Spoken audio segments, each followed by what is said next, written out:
Amis internautes, n'oubliez pas de liker, de vous abonner et de cliquer sur la note de notification pour ne rien rater. Victoire de la mouvance aux élections générales dans la 8e CE. Pourquoi Gbadamassi se retrouve-t-il seul contre l'opposition? S'il faut transposer les réalités bibliques sur la politique béninoise, la 8e circonscription électorale a toute la valeur de ressemblance à l'Armageddon.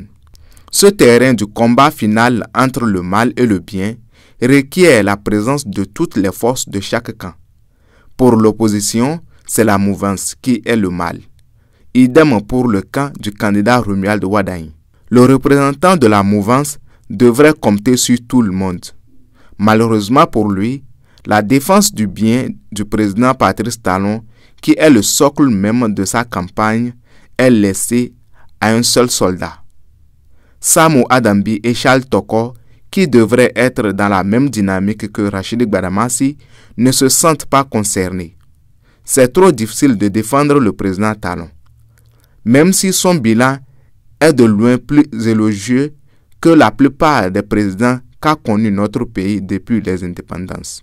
Il faut donc être un monstre politique, un visionnaire et un amoureux du président Talon pour oser offrir son corps en se laissant tomber seul dans l'arène des requins de l'opposition. Le président Boni Yaye, chef de l'opposition, est encore très apprécié dans le septentrion.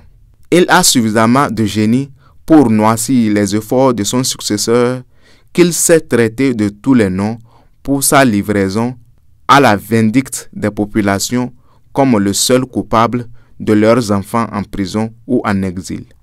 Pour apporter la contradiction, il faut non seulement en avoir la science, mais surtout une bonne dose de courage, d'abnégation pour oser. Bref, il faut être Talon dans le sang comme un fils Talon. Une qualité qui manque en politique au Bénin. Mais le ministre conseiller Rachidi Gbadamassi est un fou de Talon qui dit que sa reconnaissance pour l'honneur que le président lui a fait est sans fin.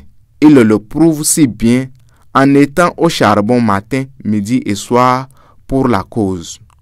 Pour preuve, le week-end dernier, où tout le monde s'accrochait aux médias, réseaux sociaux, au sujet des recours de l'opposition devant la cour, l'ami du président était sur le terrain.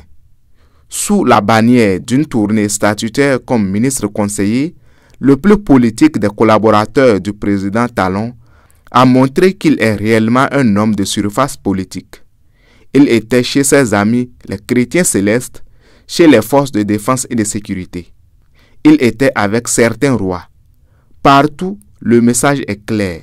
Le président Talon, depuis les indépendances, est de loin le président le plus proche du peuple par sa foi, ses réformes et son engagement pour zéro corruption au profit du vrai développement.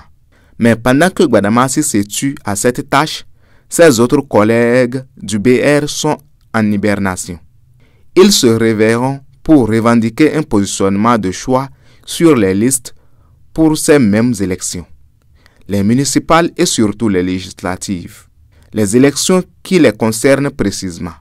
Mais Abdoulaye Bio-Ochane et le président Talon ne sont pas dupes. Les positionnements se feront maintenant au mérite. Il n'y aura plus de favoritisme acquis. C'est le combat et seuls les soldats les plus coriaces seront lancés en première ligne au front. Aboubakar Takou.